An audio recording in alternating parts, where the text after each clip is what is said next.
Today's video, we're going to talk about demand gen product feed ad campaigns. So you upload a product feed to your demand gen campaigns, when and where they're actually profitable. We've ran quite a few of these already at our agency in the past, and I'm going to explain exactly when they're profitable and when they're going to be basically not.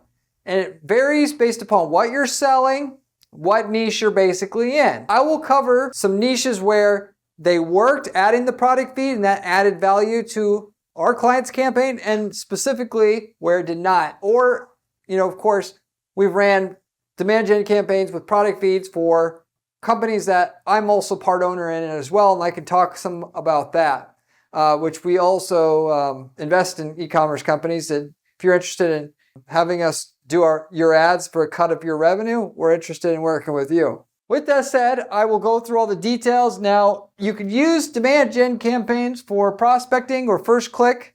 You can use it for remarketing, of which there's very different strategies. Obviously, you're going to go with there. And then also, remarketing will work for just about any company using the product feed under your demand gen campaign to make more revenue and profitable revenue. Whereas prospecting works in very few niches out there and very few instances. So I'll talk about that also in today's video. But before I get into the content, if you do not know who I am Corey Zyman, owner of Guarantee PPC, an online advertising agency that specializes in guaranteeing results for their clients. That is, we do not charge our clients management fees until we can get them a certain minimum lift in their profitability, basically in excess of the management fees that we charge. We are the only agency out there who offers any kind of similar guarantee, which should tell you something about the quality of information that we're sharing in today's video. So with that said, getting into the content. Now for demand gen campaigns, which if you don't know what these are and you're just a subscriber to the channel, you didn't stumble upon this video by a search. Demand gen ads are basically ads that you're able to run exclusively on Gmail and YouTube. And the Discover app, technically, which nobody really knows what that is, so practically speaking, that doesn't matter. It's Gmail and YouTube, okay? And for that matter, also it's ads that you see like on YouTube, for instance, that'll show up in the upper left-hand corner of your feed on the homepage. Or for Gmail, it'll be the very top email that shows up for you in Gmail. So you're able to get in front of, you could slice and dice the people that use Gmail any way you want to get to where your customer is. And then at that point in time, you just got to figure out what you can say that's enticing to get in front of them, so to say. The product feed ads are something that you're going to use in addition to the demand gen campaign versus use it exclusively in and itself. So the question is whether you want to use it or not, basically here, which is the main issue and thing in question here, so to say. So for that matter, in terms of prospecting, what I would say if you're going to make any more money using it, it's almost never going to make sense over a text-based ad or image when specifically you are selling something that isn't explainable or convey the value of it in a visual way. So this could potentially work for an apparel or similar brand. Where looking at a dress or a shirt or pair of shorts, whatever, you're going to be able to tell the value of that just by looking at the image itself. So in that case, I would want to run the product feed extension part of your demand gen campaign because it's going to make you more money. You can get valid traffic that way, so to say.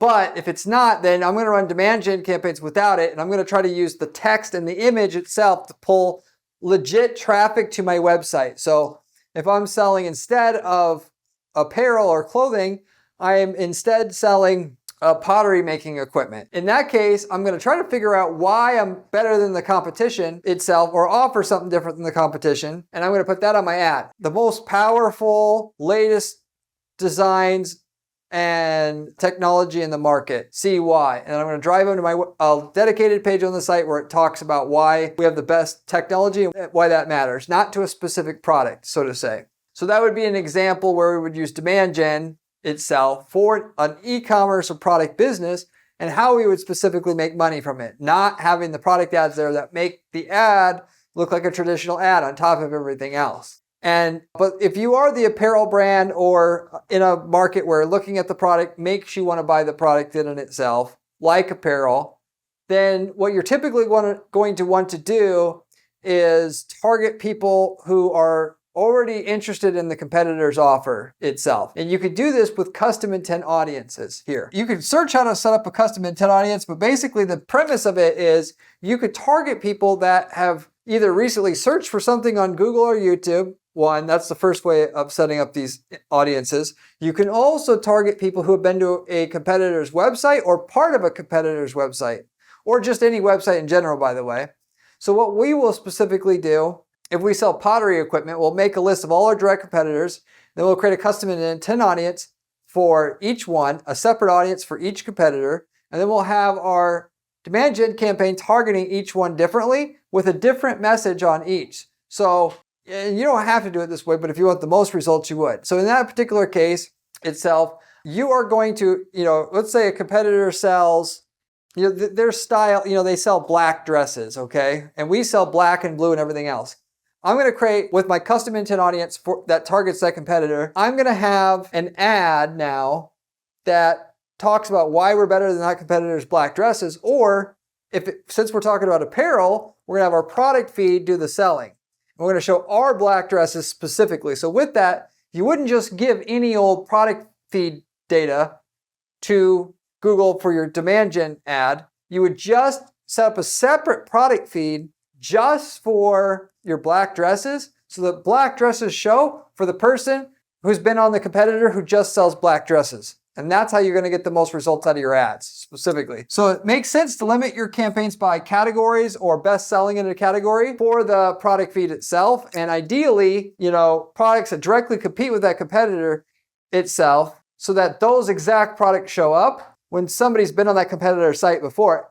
And hopefully the best selling products that are in that category. So if they sell black dresses, you want your black dresses to show up, but specifically the black dresses that sell the best, top 8 or 9 or 10, versus just throw everything in there into, all 100 black dresses into a product feed and then giving that to the demand gen campaign to use. So, and you could set up a separate product feed in Google Merchant Center for this with just the best selling 8 black dresses that you have, so that this campaign runs as good and as smooth as possible and as profitable as possible. You can absolutely do that. A lot of people are just going to throw the product feed into their demand gen campaign, and they're just going to run it by itself in and itself, and just all their products from their normal product feed that includes all their products into the demand gen campaign.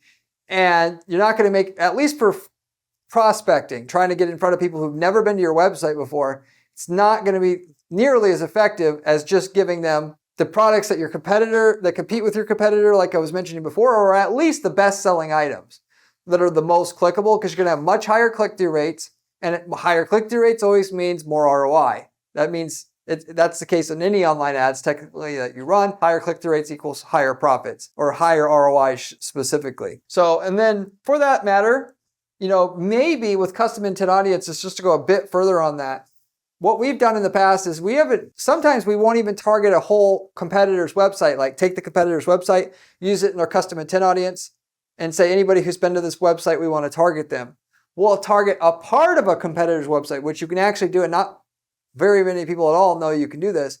So if your competitor sells, let's say kayaks and fishing rods and a bunch of other sporting goods, and we just sell kayaks, you can actually find the category page on that sporting goods store that sells everything, the category page that just lists the kayaks, and use that for our custom intent audience definition, so that when our ads show up for somebody who's been to that competitor's website, it will just be people who went to the kayaks page by itself, which is much better. When it comes to running demand gen campaigns, the best audiences you could target are your competitors' audiences like that. Your second best is typically going to be people who have recently searched for your items that you sell. So they typed in like pottery wheels for sale, buy pottery wheels, stuff like that. And then right underneath that, people that just typed in pottery wheels, 4 horsepower pottery wheels, stuff like that. And 4 horsepower pottery wheels would come before technically pottery wheels, because that's going to have a higher conversion rate. And you can actually break this out. And we have done that in the past, where one custom intent audience just targets people using the words buy, for sale, stuff like that. Then we have ones that are longer tail versions, like the 4 horsepower pottery wheel example I gave you before. And then just people typing in like pottery wheel, which least amount of people typing in a search like pottery wheel by itself are buyers. A lot of those people are just looking for information. They're doing research and the like. Whereas if they type in buy, obviously very few of those people are just doing research. So you would want to try to target them first, take the money that you're making there, and then parlay it into the other, audience groups there one at a time and see how far you can scale. And maybe you can't make money targeting pottery wheels, but you find you can make money targeting 4 horsepower pottery wheels in the category of keywords in the custom intent audience that you have that targets those category of keywords itself. And so if you don't segment, what you will typically have is you'll say, oh, the ROI isn't good enough, so I'll do none of it. When really all you needed to do was just figure out what section of the keywords that people have searched for before on Google that are going to be profitable, and then focus in on that itself. Target your competitor audiences, maybe even part of your competitor's website as an audience, and then target your buying keywords, starting with the likely to convert keywords, then, long tail keywords, and then, your general keywords itself. And that's typically what you're going to do with demand gen campaigns to actually make money in an e-commerce market itself, if you will. If you're talking about non-e-commerce, and we're talking about e-commerce here because we're talking about product feed ads, then it wouldn't strictly just be that you have to target. You could target people looking for info terms as well. So if I'm selling like tax relief services, we'll target people not only that have searched for tax relief services and been to our competitors' websites, but we'll also target people that type in, I can't pay the IRS, what do I do? And stuff like that, and also make money off of that type of traffic. Or in the health space, we're going to target people, how do I fix a knee problem if we offer knee surgery and the like. So anyway, that's your main information you need to know about prospecting as it comes to demand gen product feed ads itself. Now, when you're talking about remarketing here, it's different. It will work for most companies. And if you're not quite sure, by the way, with the information I'm giving you or by the end of this video, whether you should do first click advertising or prospecting advertising on demand gen ads and whether to use your product feed or not, reach out to me at my agency at guaranteedppc.com. We'll be happy to have a conversation with you about the topic of what you should do. And, if we're going to work together, we'll give you a guarantee of performance. We also, though, sell ad templates, and I can let you know if we worked in your niche market, and if so, what results we got in your market, and then with that, what we would sell our template that, that shows you the best ad that we found works in your market, the best landing page, and so forth, because you can use that to copy paste into your ad account and get the same results we have. And as long as we've operated in a different country or different city than you're in, it's fair game to use it. And you get right to the results, basically. We've worked in over 100 different niche markets, so the chances are high we've already got the results you're looking for. Or if you're trying to start a new business in a new market, literally the easiest way to do it is just to take a template that works in a market already and build your business literally around that. But we sell those templates. If you're interested in that, you can also ask me about that on the call, and or just coaching. If you want to just know what's the formula here that you want to use for demand gen, I can tell you that, and I can tell you along with that, if you're stuck where you're at, what's the next 3-5 moves you should take to uncork your results and start scaling your ads again, or just make them profitable in general. And able to do that because I understand more than just ads. I'm not one of these ad nerds who know what each button does in Google ads or Facebook ads. I know business because I run businesses. I understand how to create offers and tracking and the ads and sales processes and cross-selling and how to run a profitable website in terms of the mechanics and what you need there and what the website design needs to do and all of it that ties into the ad results.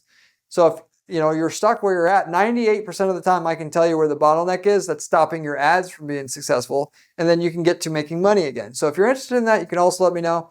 GuaranteedPPC.com is where you can find me. Remarketing wise will work for almost any company, and if you're selling product, you want the feed ad to be there. Bottom line, if they've seen your product before, they're going to be familiar with it, and therefore they're going to want to see it. And for that matter, it complements dynamic display remarketing campaigns very well. I've talked about dynamic remarketing quite a few times on this channel before.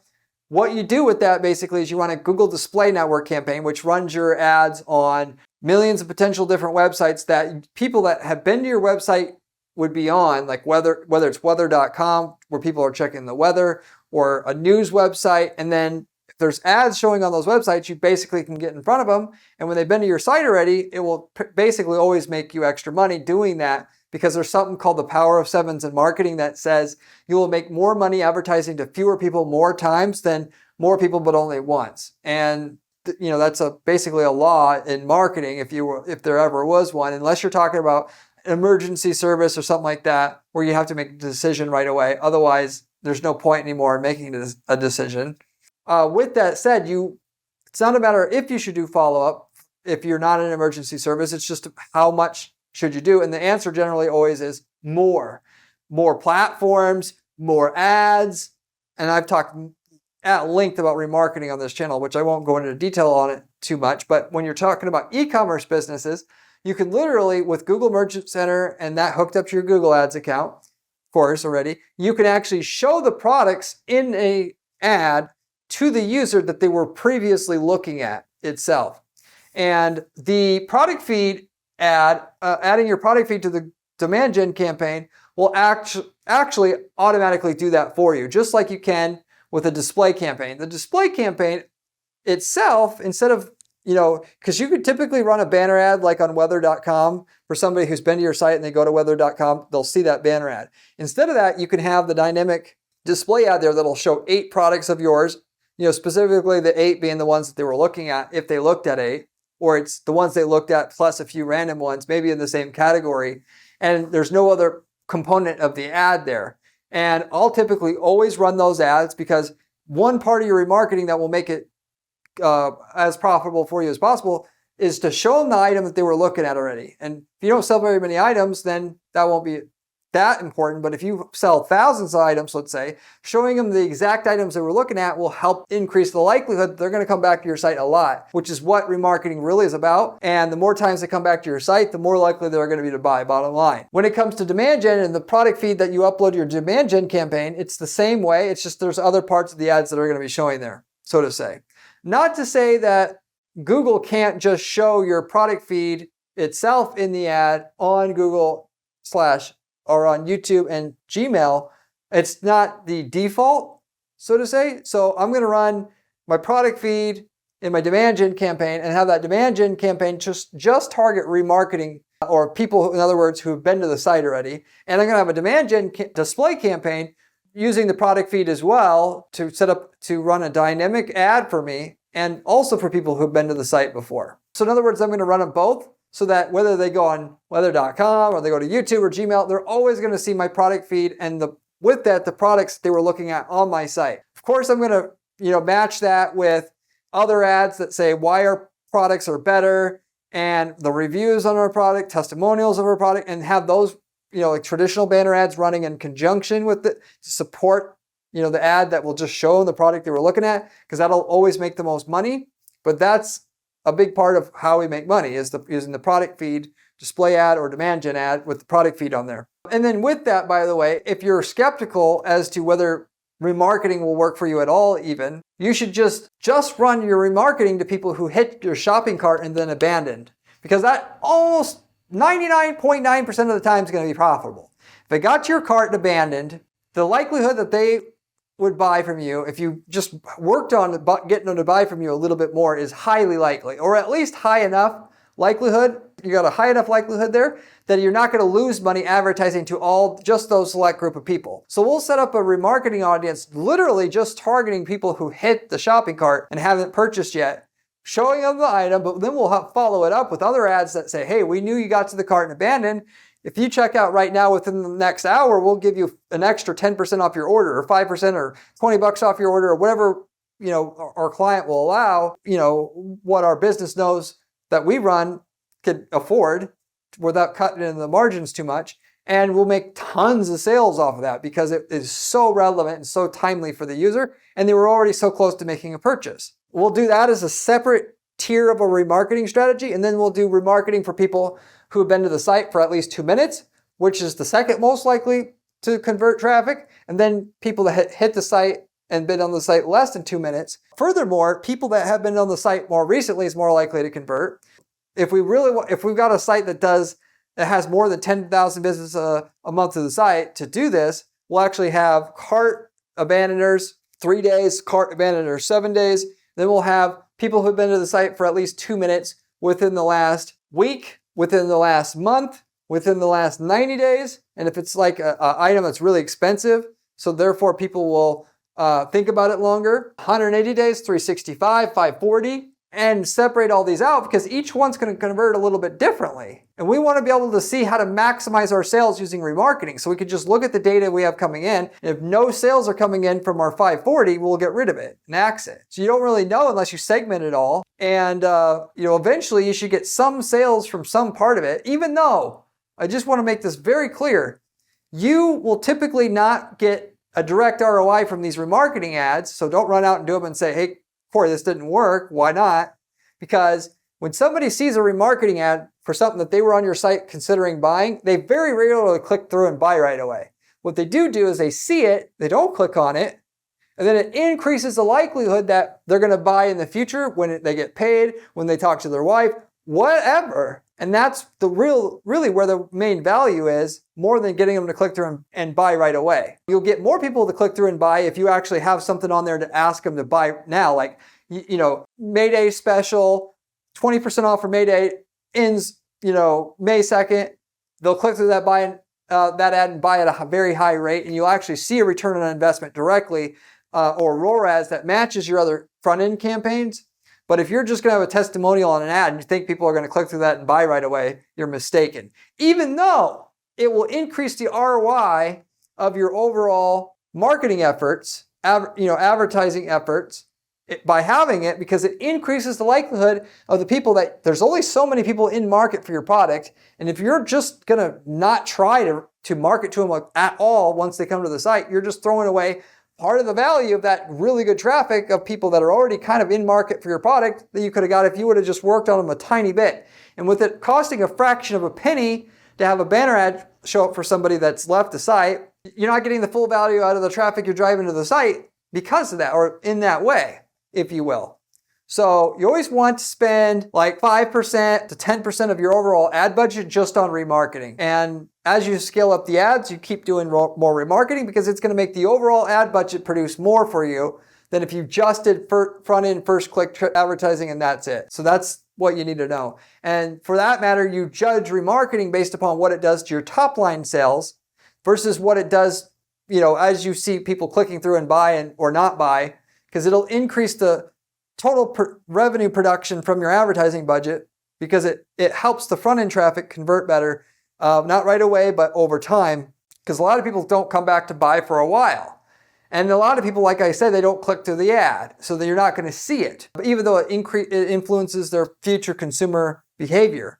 So what you do, if you want to prove it works for yourself, is you run remarketing for 3 months, and you do it to maybe half the market that you're advertising to now, half the city, half the country, and then you see if the half of the country that you marketed it to on the remarketing actually increased your sales more than the half of the country you didn't run the remarketing, and then you use that to prove it to yourself. If you don't believe me, you can prove it to yourself that way. And that's how you tell, and you look at the overall sales increase itself, not the sales coming through, of course, your ad account itself, because again, people see the ad and increases likelihood they're going to buy, even though they don't click through and buy. It did influence their behavior, their future purchase behavior. Anyway, I talked about a lot of other stuff other than demand gen product feed ads here. Very few people are talking about remarketing and how to do this. I wanted to give you some information about that. And I wanted to tell you about demand gen campaigns, how to actually make them work. What are the specific audiences that make them work, generally speaking, the most? Not to say it's the only thing that gets them to work. You could target people. We sell high-end Christmas decorations. We target people that are in market for Christmas decorations itself as an affinity audience, and that makes money. So it doesn't have to just be custom intent audiences or remarketing that gets demand gen to work. But that's what works for most, and at least you should start there because that's the thing that works the most of the time. Because the audience you're tapping into is so relevant. If you want to know other ways to run these demand gen campaigns or other campaigns to scale, because search ads are only going to get you so far, shopping ads are only going to get you so far, subscribe to this channel. I got all the information you need to be able to scale an ad campaign to millions of dollars a year for yourself, because it's coming from somebody who spends 40 hours a week legitimately doing ad strategy at our firm to know what works. And then I spend another 30 hours a week just putting the stuff on this channel together so you even have this information. I'm not a saint, but I can tell you that I struggle myself to get other good information off of YouTube alone, because most of these yahoos on here are just talking about ads, and they spend all their time on their channel. They aren't actually managing any ads themselves, or maybe they manage an ad or two. They're not really doing it as their full-time job. Therefore, the information is either outdated or wrong. And so if you're going to learn from somebody, you want to learn at least from myself and what I put on this channel first, because I'm actively doing it. I'm in the weeds, hands-on doing it. I'm not an agency owner and I hire other people to do it. I do it myself. The strategy is all done by myself specifically, even though we have people at our agency to do the execution on a lot of things as well under my direction. So subscribe to this channel if you're serious about making money with ads. Furthermore, check out my blog on my site at guaranteeppc.com/blog.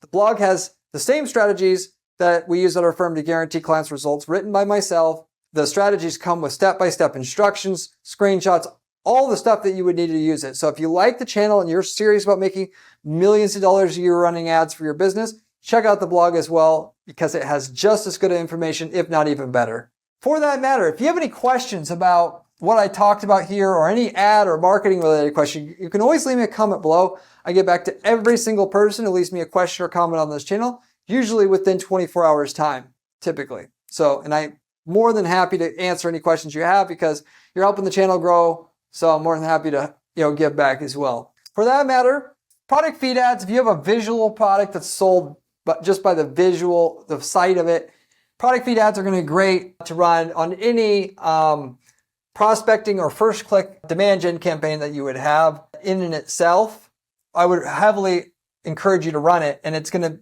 in and itself do more for you than the actual image of the product may also do in a lot of cases. And then for remarketing, just consider always doing it in general as well. And then as you do it, consider making a product feed just for that campaign, so it just sells the best, it just pitches the best sellers or items that are going to be most relevant for the audience and campaign that you have set up to target. So with that said, I'll wrap it up with that. Thank you for watching, and I'll see you on the next one.